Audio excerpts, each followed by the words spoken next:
Welcome to the Tribe of the Restored Warrior podcast, where coming home changed doesn't mean you're broken.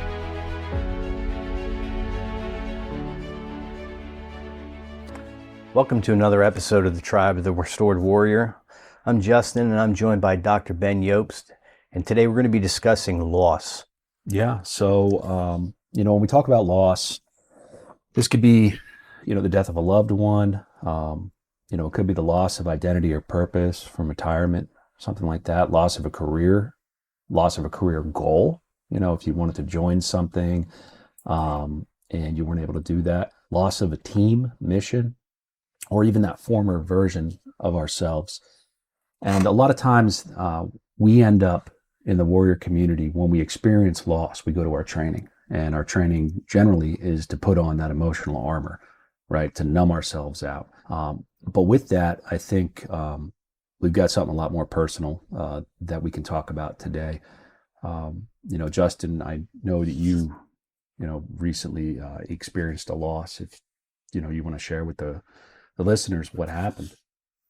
Yeah, absolutely. So a couple weeks ago, my father passed away unexpectedly, and it was definitely a pretty hard blow. We were pretty close, and he kind of motivated me through life to kind of always do better. Mm-hmm. And ultimately, when it first happened, it was a shock, but then the emotions came over me. But the thing is I was in, of all places, one of our PTG groups when I got the word. So I was probably in the best place I could have been to get that type of news and get support throughout that. I think as the days went on, part of me was a little bit in denial. Denial kind of set in a little bit, thinking, this is just a mistake, in the bargaining and things like that, and going through the sadness. So ultimately what I ended up doing was I ended up taking some time off of work. That was definitely needed to do something like that, to be able to process healthily. Because at first I tried going back to work, and it just wasn't going too well. Right. So I took that time off and felt what I needed to feel, spend time with my family. Absolutely. So, but I was along for you for a lot of this ride. First of all, obviously I'm very, very sorry for your loss. And then secondly, we go into that armored territory. Mm-hmm. And would that be the best description of kind of what happened with work? You threw armor on, and then a couple times throughout? Yeah, definitely. I would say the armor went on a couple times, especially when it came to my mother. Felt like I had to be there for her to kind of make sure she was okay, mm-hmm. and that, that my family was all right. And I would say, when we went down for the service this past week, you and Tom Carson joined me, and that was extremely helpful to have a support network there. But there was a point where I think it was time for the service that the armor kind of went on, mm-hmm. and I just felt like that I had to be locked in for the family. Yep. To be a supporter for them. But there was a process afterwards, the drive home. I mean, we had about 11.5-hour drive back, that the armor came off, and we started to feel that. Absolutely. And that's pretty common with these types of situations, especially with our background. Our armor, again, it's something that's taught to us in our training, that we have to push through, put our feelings aside, and accomplish the mission.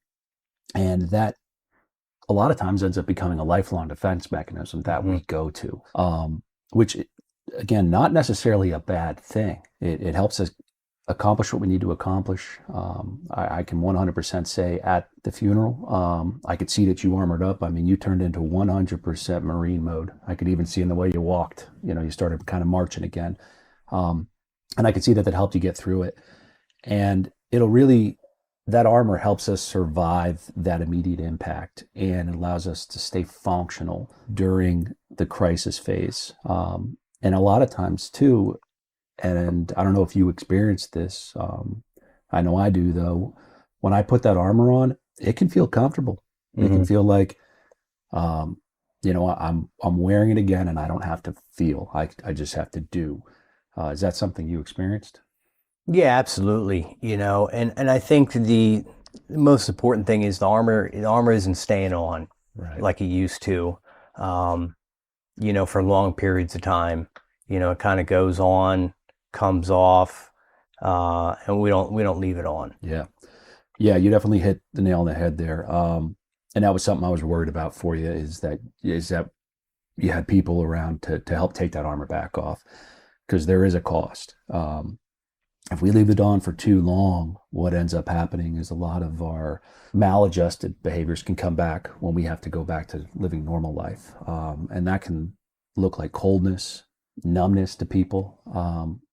And then that fatigue starts to set in. And then from that fatigue, that anger, that irritability, and then we really start to disconnect from people, because we start to get back into the nobody understands me mentality, which can be really, really dangerous for us with our loved ones.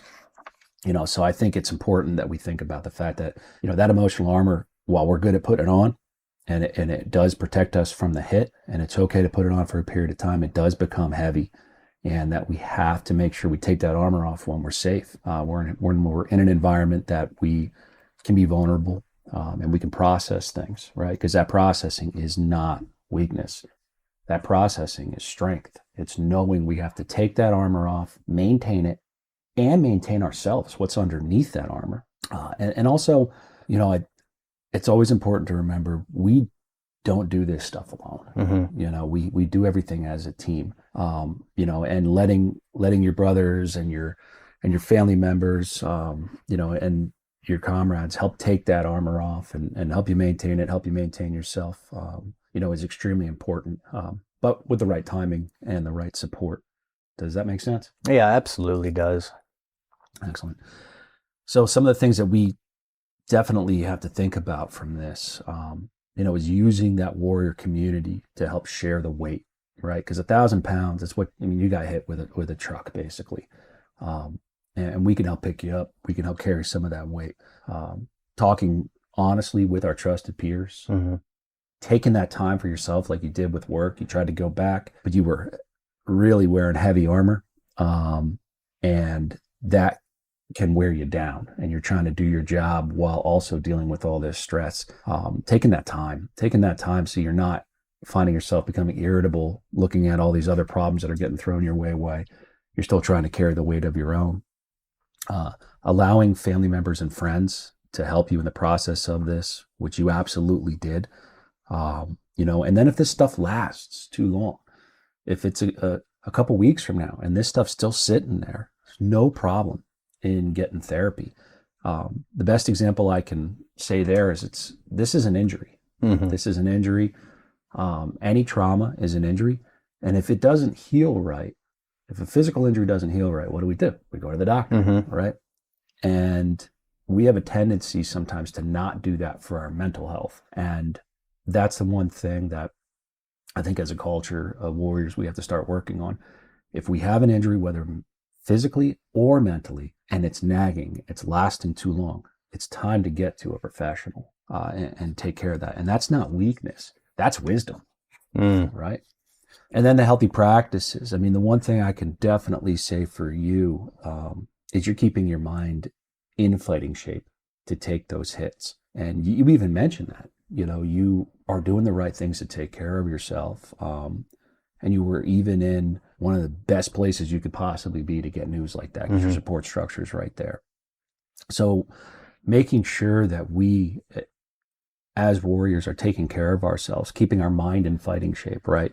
I say this a lot. If we're not working on our body's getting out of shape. If we're not working on our mind is getting out of shape. It doesn't sit in stasis. And if our mind's out of shape and we get hit by horrible news or a crisis or something serious, it has a higher chance of injuring us as compared to if we keep our mind in shape through staying connected, through reflection, through peer support, through good sleep habits, through counseling when we need it, through staying in touch with the warrior community, and by doing wellness practices, such as some of the ones we talk about, gratitude, staying close to our purpose, and really making sure that we're trying our best to keep our mind in the best shape that we possibly can. So should life come along and give us a hit, we are prepared for it.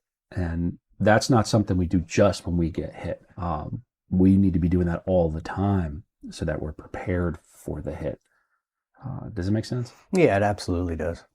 So, I think that the real piece here, one, thank you for opening up and talking about that.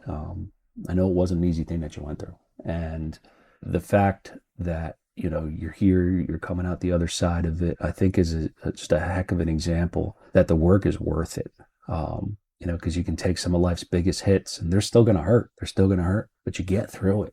You get through it with a team. And the other thing too is the post-traumatic growth side of this is you have the ability now to take all those amazing lessons your father gave you and pass them on to the next generation. And, there's a high chance that, within our circle of people, other guys are going to go through this. And one, you've been a role model for them in how you approached everything with this with grace. And two, you're going to be a really great support for them, having been through this yourself. Yeah, I think it's important that we lean on our experiences. And, I think the biggest thing I could take from this experience is not isolating. The isolation would have been deadly. Old ideas might have came back, some self-medicating, things like that. So, grateful for the support. Absolutely. So I think the things we have to always kind of recognize is loss is real. It's unavoidable. That armor, it can help us survive, right? It can help us get through things, but we don't want to put it on permanently. Too many of us make that mistake because if we do, that emotional fatigue a lot of times sets in and we start to go back into, or even develop for the first time, some bad habits. So really staying close to that warrior community and recognizing that we don't have to carry the weight alone. If we need to get help from professional care, we do. An injury is an injury, sometimes requires a doctor. And those healthy practices keep our mind and body and our purpose in shape for life's hits. Good stuff. Well, this was a good topic. And, I want to thank everyone for listening. And, remember that loss doesn't have to be carried alone. We don't have to go through these things by ourselves. And that, lean on your tribe, your loved ones, or seek out professional help if you need it. So it's really important that we take that armor off in a safe place with our support network and that we don't leave it on too long. That's a sign of strength when we do things like that. And ultimately, remember that just because we're changed doesn't mean we're broken. Thanks for listening to another Tribe of the Restored Warrior. Tribe of the Restored Warrior works in collaboration, contributes to Vets and Badges, where real-life heroes share their trials and tribulations. Please check out www.vetsandbadges.com for more information.